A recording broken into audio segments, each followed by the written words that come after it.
I got a call from the rabbi of the Air Force Academy several years ago, and he said, I'm more of a theologian than a rabbi, but because I'm Jewish, they made me the rabbi down here. Would you mind if I met with you? Because I've just discovered that UFOs and extraterrestrials are real, and I really need to know where they fit into my theological teachings because they don't teach me about this. We spent a lot of hours together. Great guy. He's now in Italy and stays in touch. He said, Rick, when I get out of the service, I'm going to spend my life following you around. He said, I'm serious. He said, what you've shared with me and what I've experienced with you, this stuff is real, and I just want to understand what you are looking to understand too. There are other worlds, I guess is what I'm saying. And we have so much to learn about who we are, why we're here, where we come from, and what's taking place, especially at this time here on Earth. Oh, I thought he was praying over there. Anyhow, let's see. I'll take a quick look here. Let's see what I have on the slides. Okay, that's our title. I'll have to apologize about the little flippy thing. I don't know how they work, and I didn't mean to put them on there. But there, one more time. There we go, okay. There's something else that should, there. Welcome to the universe. It's a big place. Oh, that spinny thing. Scientists are now discovering everything in the universe is so much smaller and larger than we've ever been taught or have ever believed. And I'm sure you've run across that. I do nothing but research every day. I can't say nothing but close to. Minimum 4 hours, usually 5 to 8 hours every day, including weekends, for decades. We're programmed to believe many things. It's all driven by money, power. It's not for our interests, not to free us or allow us to be independent. It's others who want us to remain under their direction and belief system so they can benefit from us. And this is one of the ways, obviously, they've been doing it for a long time. Here's another. And I had noticed in the early 1980s, 82 and 83, that something happened because in my research, I was researching problems with the media because I knew we had a lot of requirements. Business could not own more than 5% of the media. That was a law of the major media. The banking systems, they couldn't own more than 5% of the major banks. And there were several things that just kept disappearing. We're going down this rabbit hole of just manipulation and corruption. I went back to find out all of them were changed within about a 3 or 4 year period. They erased the laws. That's when corporate raiding started. And boy, things just changed. Everything changed. Or what was more of an open media became more of pure propaganda. They fill it with little entertaining things like, oh, what's happening with Britney Spears this week, and call it news. Or sports and call it sports news. No, it's sports. Weather, a little diversionary story, but they won't tell you 90% of the most meaningful things that are going on that you really want to know about, because they have some vested interest at some level in the outcome. So life is taking place just beyond those papers, but you won't know it if you're that wrapped up in the media. Whoops, backwards. Okay. At every scale, we're discovering an entirely new set of realities. I have to apologize. Defining a more accurate and complete picture of the biggest things we thought we knew. You'll see it on the internet. It's impossible to keep up with it. Hundreds and hundreds, if not thousands of people who are quite credible are creating their own followings, like this group, all over the world, and they're growing. Whoops. I'll get it down here eventually. And I assume most of you have seen the ultra deep field of the Hubble telescope. back, I believe, in the 1990s. The furthest we had looked into outer space ever. They couldn't believe what they discovered. This is a small patch of sky about the size of your thumb at that arm length. And this is what they found. These are galaxies, not stars, galaxies. I love it. And in 2010, well, keep in mind, for instance, in the 1600s, our Earth was flat, according to all of our experts. I couldn't quite figure that out since the Maya and the Egyptians knew far, far more long, long ago. But it all comes back into the matrix I'll be covering here shortly. This joint Yale-Harvard University study, bear with me, Rick. Okay.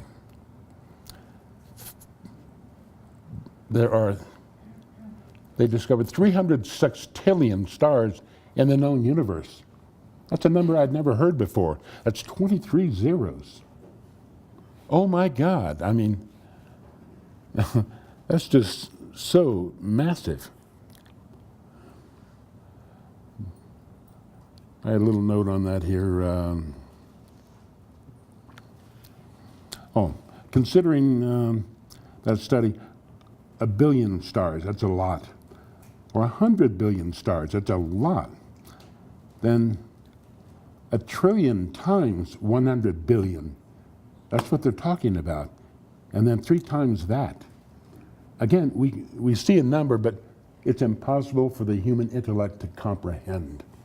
And that's the important part, is we don't get everything from our mind. And then, just 6 years later, each of these stars are a sun with the potential to have multiple planets around it.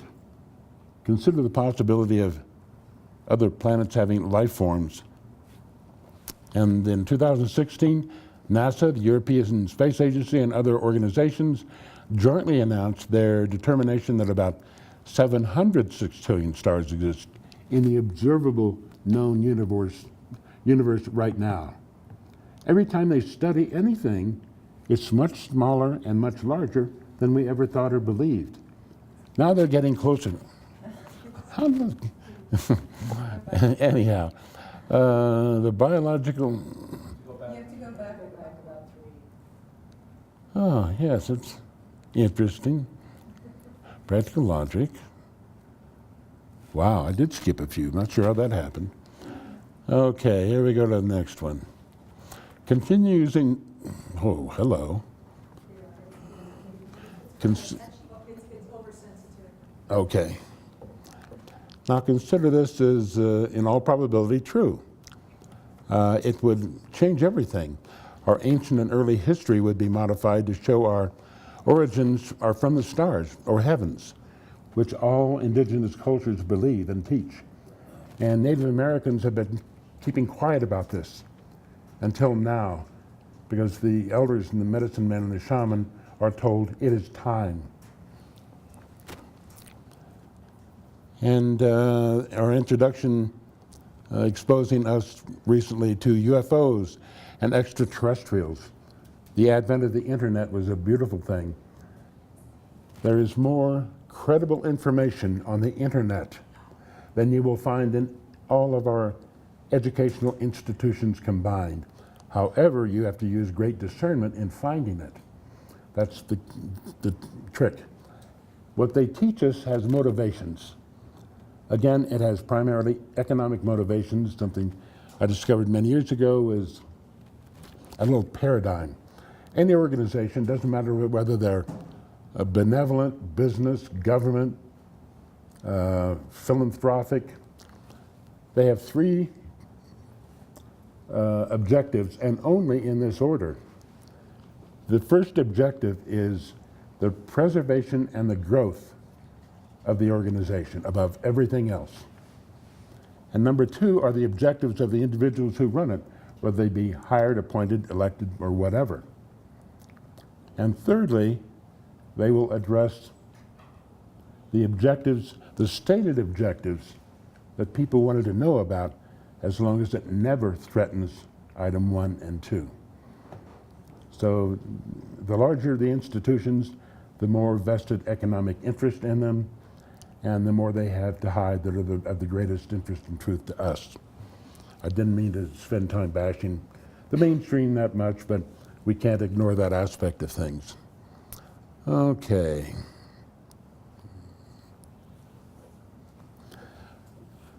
Right, and UFOs have become commonplace anymore around the world. The biological, organic human vessel or container, exploring the human matrix. And we are a vessel, I've discovered. I had been waking up in the middle of the night because my dreams would not quit. Things were being explained to me, and that's why I kept my recorder. I would mumble them into the recorder to hopefully allow me to go back to sleep. But they would haunt me, and the detail was unbelievable. One of the many things was, for instance, I was shown it was to be a computer program, like a flat platform. And up out of the top of this two-dimensional platform was spikes. And they were different heights and different colors. And each rod was a different shape. Some were round like a rod, others were square, triangle, octagon, if you're a cross-section. And I was told these are frequencies. I was also shown on the bottom side, for everything we discover in science, the opposite is true in another frequency. Something very important to remember. Anything we discover, the opposite is also true, but not directly in reverse. It's there, but it's in a subtle energy form. And this was to be a tool that we could modify. And we could start seeing relationships. And for instance, if you wanted to tune in the frequency of you're having liver problems, tune the frequency of your liver in, you would find 2, 3, 4 dozen things that were the same frequency. It could be eggplant and olives. It could be the color orange. It could be a certain string on a certain banjo. But in every sense, we have frequencies that we're ingesting. And what I was shown and told is it will show us relationships that we're not aware of. We've got frequency for thousands of things. We've never put them all together in a user-friendly form like this. And as I shared this, I was presenting about a year ago up at SSE in Boulder, SSE, Society for Scientific Exploration. It's scientists and other knowledgeable individuals would meet and listen to presentations, but they had asked me to speak. And I did, and at the end, Garrett Modell from University of Colorado, he heads up their computer science and engineering department. And he was interested in this thing I talked about. He said, that makes so much sense and it's so easy to do. And he said, let me work on that, please. I said, I'm looking for a university, somebody to do, to put together the data. He said, that program is so easy to do too. He said, let me do that. So I haven't checked back with him. I hope he's done it. I'll find out. He also had invited me up to work on remote viewing programs with original people from the Army who wrote them for the Department of Defense and the Army back in the mid-last century. Again, a lot of wonderful resources I get to work with. Okay. And human matrix. All right. We'll get into the interesting stuff. This is the interesting stuff. When I had been asking to be taught, which I do constantly, I've got to ask better questions because they were teaching me every night, and that got to be overwhelming and difficult to get any rest. So I said, I need a physical teacher. Please give me a physical teacher. And it took 2 weeks before they showed up. And this information came from Central America, started back in the 1960s from off-planet beings. And it is the science of the universe. The science of the universe. But they were only teaching up to 22 dimensions of science. And from left to right, you'll see 22 spaces, squares. This is a two-dimensional, oversimplistic chart. And as you go from bottom to top, those are realms of benevolence, if you will, and celestial beings. And the one in the very lower left corner, that is the most dense of everything. Dense frequencies, dense physical, dense in every way. And as you move to the upper right, life forms, that is the lightest of the light of the light. And they eventually fold back in and start over, embedding themselves back in the Nuan. I'm curious, how many people who are familiar with Nissim Harriman? Not that many. You might take a look at the Resonance Project, Nissim Harriman. If you've ever seen the film Thrive, the documentary film, another great film. There's a 2 or 4 hour video, free on the internet. And he's one of the physicists in there, teaching about the toroidal field, which is key to what we're about to talk about here. And this is clearly the big picture, and I can't wait to get into it.